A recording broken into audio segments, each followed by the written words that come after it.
একসময় পশ্চিমবঙ্গ ছিল ভারতের গর্ব, শিক্ষা, সংস্কৃতি আর উন্নয়নের অগ্রদূত। কলকাতা ছিল ব্রিটিশ ভারতের রাজধানী। স্বাধীনতার পরেও বাংলা ছিল দেশের অন্যতম শ্রেষ্ঠ রাজ্য। দেশের সেরা শিক্ষা, চিন্তাধারা আর বুদ্ধিবৃত্তির কেন্দ্র ছিল এই বাংলা। শিল্প, বাণিজ্য, কৃষি প্রতিটি ক্ষেত্রেই ছিল বাংলার দৃঢ় অবস্থান। বাংলার সমাজ ছিল প্রগতিশীল, সংস্কৃতি ছিল বিশ্বজোড়া সমাদৃত।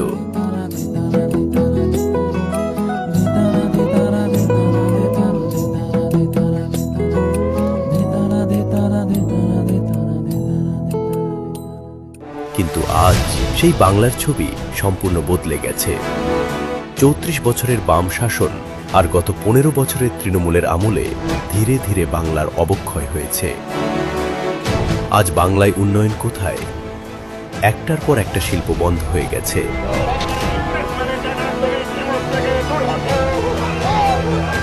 চাষিকে বলেছে যে একত্রিত হয়ে আন্দোলনটা করো, করে টাটাকে তাড়াও, টাটাকে হটিয়ে দিয়ে ক্ষমতায় আসবে। এটা হচ্ছে মমতা ব্যানার্জির প্ল্যানিং ছিল। বাংলায় চলছে গুন্ডারাজ, কাটমানি আর দুর্নীতি। কোথাও যদি ছোট একটা ঘটনা ঘটেও সেটা যে 10 কোটি লোকের মধ্যে একটা ছোট্ট ঘটনা, তার তিনি রেট নির্ধারণ করছে। এর থেকে নির্লজ্জকর মহিলা বোধহয় আর হয় না। নারী সুরক্ষা আজ বড় প্রশ্নের মুখে। आरजीकर मेडिकले तरुणी चिकित्सक के धर्षण खूনের प्रतिबाद आंदोलन शामिल हुए। शरीर में कोई कपड़ा नहीं था, पैर दोनों राइट एंगल में मिला गया।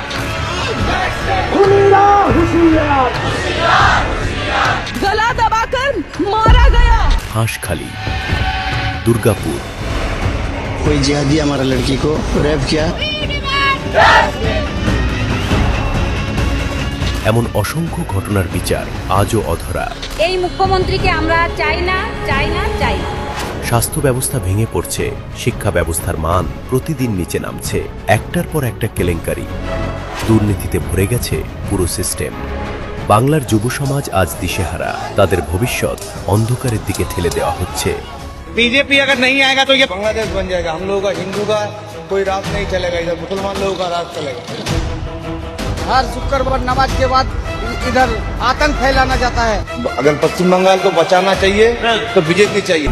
যে বাংলা এক সময় শান্তি আর সম্প্রীতির প্রতীক ছিল, আজ সেই বাংলা জ্বলছে সাম্প্রদায়িক হিংসায়।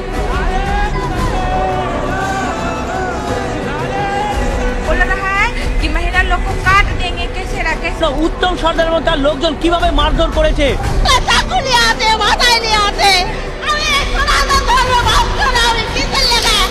তোষণের রাজনীতিতে আজ হিন্দুদের জীবন অনিশ্চিত ও ভয়ের মধ্যে। সব হিন্দু ঘরে ধ্বজ উঠবে, একদম সেপারেট করে দাও এখানকার এই সব জিহাদি মৌলবাদীদের সাথে আমাদের হিন্দুদের। বিভিন্ন সময় হিন্দুদের উপরে আক্রমণের ঘটনা, হিন্দুদের নিরাপত্তা নিয়ে প্রশ্ন উঠেছে। যে বাংলা এক সময় দেশকে পথ দেখাতো, আজ সেই বাংলা পিছিয়ে পড়ছে।